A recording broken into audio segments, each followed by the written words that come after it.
Radio Jeune Reims. Marie Gaillot est avec nous dans les studios. On va évidemment revenir sur cet été que tu as vécu au championnat d'Europe à Zurich, au championnat de France ici même à Reims. On va apprendre à te découvrir un petit peu. Et du coup, on a une coutume dans cette émission. On demande toujours à notre invité, quel qu'il soit, une petite fiche d'identité. Qui mieux que Marie Gaillot pour se présenter, tout simplement. Nous dire qui elle est. On t'écoute. D'accord, alors je m'appelle Marie Gaillot, j'ai 24 ans. Je fais de l'athlétisme, 400 mètres les 4x4 à l'EFSRA à Reims. Je suis étudiante à l'UTC à Compiègne, où je prépare un diplôme d'ingénieur. Après, je suis très famille, donc j'ai la plupart de ma famille qui est dans la Champagne-Ardenne. Et sinon, mis à part ça, on va dire que mes loisirs, j'aime beaucoup voyager, dès que la saison estivale et les cours le permettent. Tu me diras quand même voyager avec les championnats oui. et les meetings. On voyage on un va petit peu. dire voyager pour découvrir et un petit peu en farniente sur une plage. Oui, voilà. Alex. On commence tout de suite ? Allez, on y va. Alors comment ça t'est venu l'athlé, Marie ? Professeur de collège, on va dire qu'il y a beaucoup de collégiens qui font des crosses. Et en EPS. Moi, voilà, en EPS, donc du coup, je faisais partie de ces collégiens-là. Et ça se passait plutôt bien pour moi. Du coup, mon professeur, c'est monsieur Andrieux, précisément, m'a orienté vers le Crac Soissons, qui fut mon premier club d'athlétisme. Et si ça n'avait pas été l'athlé, est-ce que tu aurais pu t'engager dans un autre sport, une autre discipline, ou alors tu te serais consacré à tes études, tout simplement ? Je faisais du tennis, mais je pense que non, si ça n'avait pas été l'athlétisme, je me serais plus concentrée vers les études, en continuant le tennis avec passion. Mais non, je n'aurais pas fait un autre sport au niveau de l'athlétisme, parce que je pense que on n'a qu'un sport comme ça qui peut nous faire vibrer à ce point-là. Et pour moi, c'est précisément même le 400 mètres. Et au-delà des vibrations dont tu parles, c'est quelque part le hasard des rencontres qui ont fait que tu t'es engagé vraiment dans l'athlétisme alors ? Oui, tout à fait. Je pense que c'est vraiment important d'avoir un bon coach formateur dès le début. Et moi, j'ai eu la chance d'être bien encadrée, d'arriver dans un petit club qui m'a fait aimer l'athlétisme, les compétitions le dimanche, les épreuves combinées, les crosses. Et du coup, je pense que j'ai toujours gardé un peu cette base, même quand des fois ça pouvait aller un peu plus mal, et c'est ce qui toujours m'a rattachée, parce que c'est vraiment athlé plaisir et après athlé performance. Tu as dit que tu as commencé à Soissons, ensuite oui. J'ai lu que tu étais à Amiens et ensuite tu es venu à l'ESFRA. Est-ce que c'est des choix de carrière en fonction de l'entraîneur ou comment ça s'est passé ? Non, en fait en athlétisme, on ne s'entraîne pas forcément là où on peut prendre une licence et voilà, s'entraîner. Tout à fait. Donc du coup, moi j'étais au Crac, après j'ai choisi Amiens parce que c'était le plus gros club de Picardie, et ensuite là l'EFSRA parce que c'est là où est toute ma famille. Et donc ils sont juste heureux que j'ai rejoint le club de l'EFSRA, tout à fait, voilà, oui. Donc c'est plutôt, on va dire, des orientations de cœur pour ma part. Oui. On t'avait vu d'ailleurs au meeting de Reims à l'époque où tu étais encore licencié à Amiens, et tout le monde te demandait d'ailleurs à l'époque quand est-ce que tu allais signer à l'EFSRA. Tu étais un peu embêté d'ailleurs pour répondre à l'époque, mais on sent quand même qu'ici tu te sens soutenu et à l'aise ici à Reims. Oui, tout à fait, vraiment. Je pense que Gilbert, notre président de club, il impulse une très belle dynamique. Là, les championnats de France à Reims, ça a été une réussite, je pense qu'on peut dire ça. Tout le monde adore l'ambiance qu'il peut y avoir au meeting de Reims. Reims à toutes jambes, là j'y serai cette année, j'étais l'année dernière pour encourager. Et c'est vrai que Reims, c'est une ville qui m'a vu grandir, on va dire. Donc du coup, c'est vrai que je m'y sens relativement bien. Et je suis fière de représenter, c'est vrai, le club de l'EFSRA. Tu parles de la capacité rémoise à organiser. Il y a pas mal d'ambitions, j'ai cru comprendre. Alors sans tout vous dévoiler, parce que peut-être tout n'a pas été annoncé. Mais ce qu'on sait, c'est qu'il y aura les championnats de France universitaires qui vont être a priori organisés ici. Et on parle peut-être, ce sont des rumeurs qui courent, de l'organisation du Décanation dans les prochaines années. Moi, c'est ce que j'avais entendu, effectivement. Donc j'espère que Reims l'aura, parce que le Décanation, j'ai eu la chance de le faire la semaine dernière et c'est une ambiance énorme. Souvent, ça se passe après les grands championnats. Donc, du coup, on célèbre autant l'équipe de France et le public. Et donc, du coup, c'est vrai que si Reims pouvait l'avoir, Gilbert m'en avait parlé. Je pense que ça serait vraiment bien, sachant qu'on a pu prouver que pour les France, il y avait une bonne organisation. Donc, j'espère réitérer avec le Décanation. Oui. Affaire à suivre, alors. Oui. Marie, tu as dit que tu voulais faire ingénieur. Tu fais des études. Mais est-ce que j'ai pu lire que tu ne voulais pas travailler dans le sport ? Non. Tu aimes bien garder une distance entre le sport et le travail ? Oui, c'est marrant cette question-là. Oui, effectivement, c'est tout à fait ça. J'ai pas du tout envie de travailler dans le sport plus tard. J'aimerais bien après peut-être intervenir auprès de jeunes ou faire le parallèle entre le sport et les études, peut-être dans des collèges ou des lycées. Donc c'est plutôt un témoignage et après inciter les jeunes à continuer les deux. Mais moi, professionnellement, effectivement, j'ai pas du tout envie de travailler dans le sport et moi j'aime bien avoir cette frontière, comme ça permet de rencontrer des personnes différentes, des univers différents et vraiment de faire une coupure. Quand je suis à l'athlétisme, je suis à l'athlétisme et quand je suis en cours... T'aimes le sport pour te dépasser, pour le dépassement de soi-même. Vraiment, le sport pour moi c'est pour les sensations J'ai des objectifs précis et donc du coup voilà, c'est vraiment l'objectif de la performance, de la persévérance. Mais à un moment, je pense que voilà, je dirais ma révérence, on va dire, et là, je basculerai dans le milieu professionnel, non le milieu du sport. On reviendra sur le 4x4 tout à l'heure, mais Muriel Hurtis a arrêté sa carrière internationale là, et on a entendu parler, on l'a vu sur Bein Sport, évoquer peut-être une reconversion au niveau du staff, de la DTN, quelque chose comme ça. Toi, c'est quelque chose qui t'attire pas du tout alors? Enfin, c'est pas que ça m'attire pas, mais je pense que je me sentirais vraiment mieux au sein de certaines entreprises que je vise après mon diplôme. Et j'ai toujours voulu faire ça depuis petite et ça change pas du tout. J'ai déjà trouvé mon entreprise et donc du coup, non, moi je voulais juste intervenir auprès des collèges, des lycées ou même des plus petits, des primaires, mais non, pas me reconvertir dans le milieu du sport. Mais Muriel, ça lui ira très bien. Non, sincèrement. Comment tu le trouves, toi, du coup, ton équilibre? Comment on arrive à gérer cet aspect études, professionnelles, on va dire, et côté sportif? Parce que ça fait des emplois du temps chargés quand même. Hein. Oui, après, moi, je fais ça depuis, on va dire, la seconde ou la seconde première surtout. Donc, c'est juste une habitude. Après, on va dire que je ne suis pas quelqu'un qui aime forcément beaucoup sortir. Donc... je me prive pas, j'ai la chance, j'ai un super bon coach qui comprend, donc du coup qui aménage mon emploi du temps pour que je sois le mieux en cours et après le mieux en sport. Et là, ça fait 2 mois que j'avais plus cours, donc j'en ai profité un maximum pour faire les meetings, pour m'entraîner vraiment bien. Là, il y a les cours qui reprennent et pour moi, c'est un équilibre, donc du coup, j'adore faire les deux. Oui. Alex? Donc tu es licencié à l'ESFRA, tu t'entraînes à Compiègne, c'est parce que c'est le lieu de tes études, c'est ça? Voilà, oui, c'est ça. Je suis à l'université technologique de Compiègne et j'ai mon coach qui est sur Compiègne aussi. D'accord. Et donc ça se passe très très bien. Oui. Donc là j'y suis jusqu'au jeu de Rio. Pour revenir à ma précédente question, est-ce qu'il n'y a pas une possible forme de lassitude qui pourrait arriver? Est-ce que déjà tu la ressens pour l'instant? On voit par exemple sur notre discipline qui a vécu les championnats d'Europe juste après vous, la natation, des athlètes qui arrêtent de plus en plus tôt parce que la répétition des efforts, ça commence à être usant et il y a une lassitude dans l'habitude d'apprendre tous les jours, le matin se lever, faire des sacrifices, etc. Est-ce que tu ressens ça toi ou pas encore? Non, après c'est quelque chose que je peux comprendre, mais moi personnellement là j'ai changé de coach au mois d'avril. Donc je pense que ça contribue beaucoup au fait que j'ai pas ce sentiment de lassitude. De casser une routine quelque part. part. Je pense que c'est important. En plus, mon ancien coach était sur Paris, là je suis arrivée sur Compiègne. Et du coup là on a vraiment un programme sur les 2 prochaines années. C'est pour ça aussi, je pense, dans l'entraînement, il y a beaucoup de nouveaux entraînements, de nouvelles façons de voir, la musculation, le sprint. Et c'est ça qui permet, je pense, de casser cette routine-là. Donc du coup, non, j'ai de la chance. Là, je ne projette pas d'arrêter, en tout cas pas dans les 2 prochaines années. Non, ça c'est sûr. On peut peut-être les citer, c'est Hervé Stéphan, l'ancien, voilà, et Laurent Hernu, l'actuel. Le nouveau, voilà, tout à fait, merci. On les salue. On va parler un peu du 400 mètres, Julien? Allez, parce que c'est quand même une discipline... Pour faire découvrir le 400 mètres aux auditeurs. Oui, parce qu'on vous voit juste faire un tour de piste, on dit que ça a l'air facile comme ça, mais ça ne l'est pas. Ça nécessite quand même quelques efforts qu'on a du mal, nous, à produire. C'est quand même une discipline assez bâtarde, j'allais dire. Comment tu la considères? Est-ce que c'est un sprint long? Est-ce que c'est un demi-fond court? On ne sait pas trop le définir, en fait, le 400 mètres. Très bonne question, en tout cas, et bonne remarque, parce que pour moi, le 400 mètres, c'est un sprint long. C'est-à-dire qu'il faut aller vite sur 200 pour aller vite sur le 400. Donc du coup on travaille beaucoup la vitesse et après c'est vrai que là on va dire fin septembre quand je vais reprendre l'entraînement jusqu'à décembre on va faire un énorme travail de foncier pour avoir la résistance qu'on doit avoir sur le 400 mètres. Mais après dès cet hiver un gros travail de sprint, ensuite mars on repart sur un gros travail de foncier et après avril on va commencer le spécifique donc là où il y a le lactique beaucoup jusque juillet août. Donc du coup, ce qui est bien dans le 400, c'est qu'on touche un petit peu à tout. On va faire vraiment des grosses séances de long, mais beaucoup cet aspect sprint et traite beaucoup de technique. Avec mon coach actuel, on travaille beaucoup la technique. Donc non, le 400 mètres, c'est vrai que beaucoup de personnes peuvent dire que c'est une course dure, mais bon, après, je pense que... Oh si, c'est dur. Oui, non, c'est vrai que c'est pas comme un 100 mètres. Je veux dire, je prends le départ, je sais que dans tous les cas, je vais souffrir. En préparant l'émission avec Alex, on s'est dit qu'il fallait qu'on te lance un défi, il fallait que tu nous entraînes à faire le 400 mètres sous la minute, nous. Non, je pense que ça devrait pas être très dur. Tu nous connais pas encore très bien. Justement, Marie, tu nous parlais de lactique. Est-ce que c'est les séances de foncier qui permettent de tenir la dernière ligne droite? Parce que c'est vraiment ce qui est plus dur quand ça monte dans les jambes. Pas la plus grande technicienne en plus, mais non, je pense que ça dépend comment on court le 400 mètres. Alors, moi là, je vais parler personnellement. Je sais qu'avec mon coach à l'heure actuelle, on travaille beaucoup sur le sprint pour que je puisse partir de plus en plus vite, donc passer de plus en plus vite au 200.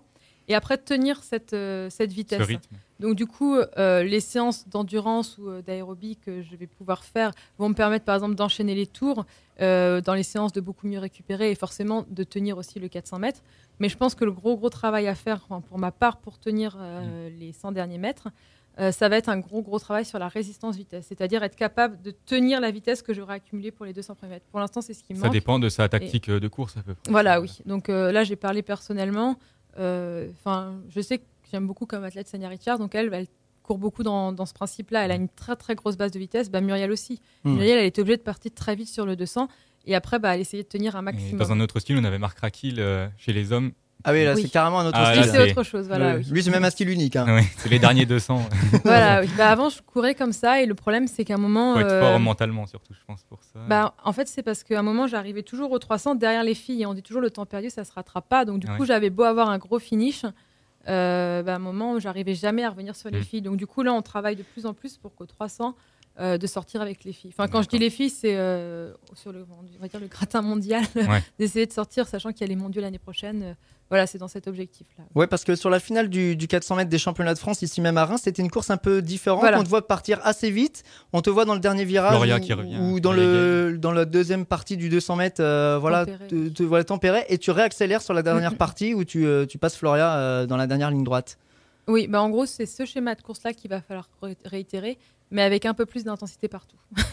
Donc le travail se fait plutôt dans les virages, du coup En 400, on travaille beaucoup dans les virages avec mon coach, mais après, non, quand on fait des 300 mètres, on fait des fois 2 virages, une ligne droite, 2 lignes droites, un virage. Donc non, mais après, c'est vrai que le virage entre le 200 et le 300, c'est un virage où il ne faut pas s'endormir. Donc il faut être capable de contrôler, mais comme je dis, tout en restant sur un rythme assez soutenu acquis dans les 200 premiers mètres. Alex parlait tout à l'heure du fameux acide lactique. Pour ceux qui ne connaissent pas, qui sont un peu néophytes, est-ce que tu peux nous expliquer qu'est-ce qu'on ressent quand ça monte là?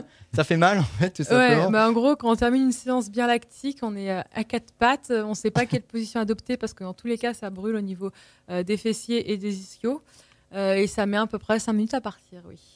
Voilà. Sauf que nous, pareil, mais sauf qu'on le fait pas en 52 secondes le tour. Peut-être un jour, on espère. Ouais. Avec l'aide de nos champions, peut-être. On va parler du 400 mètres de la fameuse course à Zurich, Marie. Ça fait 3 ans que tu es en équipe de France de relais. On te voit souvent en relais. Mais est-ce que ce relais avec Muriel Hurtis avait une saveur particulière étant donné que c'était son dernier tour de piste? Oui, le fait que ce soit effectivement le dernier tour de piste de Muriel, c'est vrai qu'on voulait vraiment faire un bon résultat. Parce que c'est assez bizarre, mais c'est la dernière fois qu'elle fera un grand championnat et qu'elle va fouler une piste d'athlétisme. Je sais qu'elle était vraiment très émue à l'arrivée. Après, dans le championnat, nous, on n'y pensait pas non plus particulièrement, parce que c'est pas à ça qu'on inconsciemment, pensait. on y pense un petit peu. Mais... Oui, voilà, on savait que c'était... même là, on réalise pas trop, parce que moi, j'ai fait toutes mes sélections avec Muriel. Donc, du coup... c'était une habitude qu'elle soit là avec les relais. Et l'avantage, c'est que quand Muriel, elle dit qu'elle est prête, par exemple, elle a pu avoir des fois un début de saison difficile, mais arriver en fin au mois d'août, quand elle disait qu'elle est prête pour le relais, sincèrement, elle faisait toujours un excellent parcours. Donc, du coup, c'est vraiment bien d'avoir des filles comme ça dans l'équipe, parce qu'on sait que dans tous les cas, ça se passera bien. Donc, je pense que voilà, c'est une petite fin pour le relais 4x4, mais on a impulsé une bonne dynamique, donc je me fais aucun souci pour les championnats du monde. Ouais. Voilà, oui, tout à fait. Oui. Tu l'as revu la course, non, depuis? Je l'ai revu, oui, 1 ou 2 fois. Avec les commentaires de notre ami Patrick Montel, non? Non, mais on l'avait vu sur le plateau après de France 3. Et qui était dingue, hein. Vous l'avez rendu complètement fou, déjà qu'il était un peu dingue avant.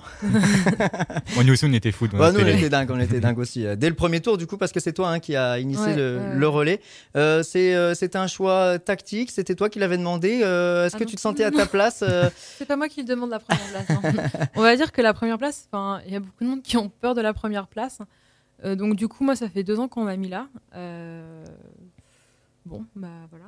Est-ce que justement, parce que le relais forcément va évoluer, tu penses évoluer justement dans l'ordre de passage de ce relais à l'avenir? Je sais pas. J'aimerais bien, moi, effectivement, faire une autre place des fois que la première. Mais bon, l'objectif de la première place, c'est de lancer le plus rapidement possible le relais. L'inconvénient, on va dire, c'est que finalement, on fait un 400 mètres. Donc du coup, on n'a pas les joies du relais où pour avoir fait des fois la 3e ou 4e position. C'est des places que j'aime beaucoup parce que on a on va courir plus au train. Donc du coup, on a beaucoup plus de facilité à déconnecter le cerveau et à partir. C'est-à-dire que si la course, elle part, on va partir. S'il y a une fille sur notre droite, par exemple, on va faire tout pour qu'elle nous passe pas.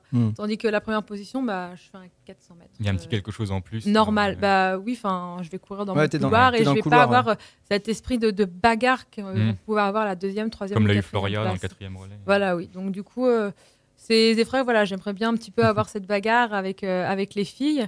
Mais bon, je sais qu'il y a besoin de quelqu'un à la première place et à l'heure actuelle, tout le monde avait un petit peu peur de la faire. Avant, c'était Farah Nakarsis. Là, il a fallu trouver quelqu'un d'autre. Donc, du coup, voilà, c'était moi qui avais le meilleur profil apparemment. Oui. Bon, a priori, ça s'est bien passé, puisque vous êtes championne d'Europe, donc oui. Tout le monde est content. Alex, on continue. On a beaucoup parlé du 400 mètres, je suis sûr que tout le monde t'en parle de ce relais. Et sur un plan personnel, en individuel, est-ce que tu es satisfaite? Je sais que ton objectif, c'était la finale. Oui. Est-ce que tu es satisfaite de... Oui, je suis vraiment satisfaite puisque l'objectif, c'était la finale. J'ai dû arriver, je crois, avec le 14e temps européen, mais avec mon coach, on savait que c'était atteignable. Mais en championnat, voilà, tous les compteurs sont remis à zéro. L'objectif, c'est de passer les tours. C'est même pas le chrono qui compte, c'est vraiment les tours et la place. Donc, du coup, on a pris chaque course comme si c'était la finale. Et puis on a passé au fur et à mesure les tours, donc c'est vrai que quand j'ai eu ma place en finale, j'étais vraiment très contente. Après en finale, l'objectif c'était tout donner, donc j'ai aucun regret parce que j'ai fait exactement le schéma de course dont je vous parlais tout à l'heure qu'il faut faire. Il m'a manqué 50 mètres, voilà. J'y ai cru, on va dire, jusqu'à 320 mètres. Et après, j'ai le lactique qui a commencé à arriver. Et là, c'était horrible. Mais c'est vrai que jusqu'au 320, j'ai revu la course avec mon coach, notamment. On était dans le coup. Et après, au moins, on sait sur quoi il faut bosser. Donc, c'est vraiment sur être capable de continuer à avoir cette vitesse-là. Parce que là, je n'étais jamais partie aussi vite. Et je l'ai payé sur la fin. Mais non, j'ai vraiment tout donné. Donc, non, j'ai aucun regret sur cette course-là. Oui. Avec un peu de recul, Marie, qu'est-ce qui a été le plus fort pour toi durant cet été? C'est le titre de championne de France sur TTR, ici même à Reims, ou alors ça a été le titre avec les copines sur le 4x4 européen donc? C'est vraiment deux sensations différentes. À Reims, on va dire que j'étais tellement heureuse, soulagée, et puis il y avait toute ma famille, donc c'était un titre aussi collectif. Le relais, c'était aussi un titre collectif, et je vais forcément dire le relais parce que c'est quand même les championnats d'Europe. Mais je pense que les championnats de France, j'ai plus rapidement réalisé que les championnats d'Europe. Les championnats d'Europe, il a fallu quand même quelques temps parce qu'on était tellement sur un petit nuage. Il y avait tellement de personnes gentilles autour de nous, même encore jusqu'à la gare de Lyon. Donc non, je dirais forcément les championnats d'Europe parce qu'en plus, la Marseillaise. Donc ça, c'est énorme. Faire le tour avec le drapeau bleu-blanc-rouge, c'est aussi... c'est vraiment une très belle sensation. Oui. Donc non, je dirais forcément les championnats d'Europe et la gentillesse des gens à Gare de Lyon. Ça m'a... C'est là où j'ai commencé à réaliser, donc c'est là où j'ai commencé à être émue à Gare de Lyon. Parce que sinon, sur le stade, tout s'enchaîne tellement que juste on profite et on n'a même pas le temps de souffler, en fait. Juste on savoure, oui. Autre réception, il y a eu celle à l'Elysée quand même. C'était sympa, oui. Ça aussi, non? Oui, non, c'était plutôt pas mal, oui, effectivement, d'être reçu à l'Elysée. Et comme je disais, tout s'est enchaîné, Gare de Lyon, l'Elysée, ministère des Sports. Donc voilà, on suivait le mouvement et après il fallait juste apprécier et c'est des moments uniques, donc du coup fallait profiter de chaque instant. On comprend ce qui se passe à ce moment-là ou c'est après qu'on se dit quand même c'est passé des trucs de ouf là? Ouais, sur le coup non, on réalise pas trop hein. Sur le coup tout s'enchaîne en fait, donc vraiment c'est vraiment profiter et mes parents c'est ce qu'ils me disaient, profite bien de chaque instant. Donc c'est ce que j'ai essayé de faire parce que voilà, on réalise après et petit à petit ça redescend, mais je pense qu'il y a un cap qui a été franchi en tout cas. Julien l'a dit, tu as donc été championne de France à Reims, championne d'Europe à Zurich. C'est une année pleine 2014 pour toi pour l'instant? Oui, 2014, oui, c'était une très très belle année. Les objectifs ont été remplis. Tous les objectifs ont été remplis. Sauf l'objectif chronométrique, mais c'est pas grave. Vu les changements, je me fais aucun souci pour l'avenir. Et après, les titres, ça reste. Le chrono, c'est très variable. Mais au moins, les titres, ça reste. Et c'est vrai d'avoir décroché mon premier titre en plein air à Reims. Voilà, c'est juste magique, on pourra pas l'enlever. Et championne d'Europe avec le relais, je pense que ça concrétise 3 ans en tout cas de travail, où le relais 4x4 monte. Et je pense que voilà, maintenant les autres nations vont de plus en plus se méfier de nous. Oui. Et ça, c'est bien. Tu parles de ton titre en plein air, le premier ici à Reims. Ouais. Tu sais que tu as frustré quelques Picards. On l'a dit tout à l'heure, tu as été licencié à Amiens. Il se trouve que j'ai bossé au Courrier Picard, moi, donc dans l'Aisne. Et je connaissais un journaliste qui s'appelait Maxime Piquet. Peut-être que tu l'as côtoyé quand tu étais à Amiens. Et lors de ta victoire en finale des championnats de France à Reims, il a dit mais pourquoi il attend d'être à l'EFSTRA pour avoir son titre? Qu'est-ce qui s'est passé? Il y avait une malédiction à Amiens ou... Oh là, je sais absolument pas. Non, je pense que c'est surtout moi qui avait des petites erreurs de gestion lors de mes derniers championnats de France et des erreurs que là j'ai corrigées avec Laurent. Je pense que c'était surtout sur ça, oui. Bon voilà, ils étaient quand même fiers. Hein, mais... je vais pas mentir, j'aurais bien aimé avoir les autres titres l'année d'avant. Hein, bah, mais bon, ça arrivait là à Reims. Donc, Et eux aussi. Et du coup, je salue mes anciens collègues du Courrier Picard au passage. Tu l'as dit, année pleine pour toi, Marie. Qu'est-ce qu'on peut te souhaiter pour les années à venir? Championnat du monde peut-être Oui, la santé déjà, pour pouvoir améliorer les performances, hein, parce qu'il faut toujours faire attention effectivement physiquement. Et après, je pense que le chrono tombe et que tous les efforts commencés avec mon coach se réalisent. Mais bon, souvent on dit que le travail paye, donc je ne me fais pas trop de soucis. Il faut juste, aucun pépin physique et après toujours au plaisir. Parce qu'avec le plaisir vient la performance. C'est un peu le slogan de mon coach et c'est vrai que je le rejoins beaucoup sur ça. La saison est terminée là pour toi ou pas encore? Ah oui. Ça y est, c'est repos. Je l'ai terminée au Décanation et donc du coup là je suis vraiment super content d'être en vacances sportives. T'attends les indoors cet hiver alors? Oui, pour l'instant. Repos total. Non, là j'ai 3 semaines de repos total. Après je reprendrai tranquillement la 4e semaine et après ça y est, ça sera reparti pour effectivement une grosse saison indoor. Je ferai pas beaucoup de compètes, mais en tout cas de beaux objectifs. Donc j'aurai le temps d'y penser, je pense, janvier, février et puis mars. Bon, cette interview aussi se termine. Merci beaucoup en tout cas, Merci Marie, d'être passée par ici, par les studios de Radio Jeune Reims. Et puis encore belle année pour toi, donc félicitations vraiment. Et pour ta saison et de nous avoir fait vibrer du coup avec toi. Merci beaucoup. On se retrouve dans quelques instants. Alex, on fait une nouvelle pause musicale et juste après, on retrouve Fabien pour la chronique citoyenne. À tout de suite.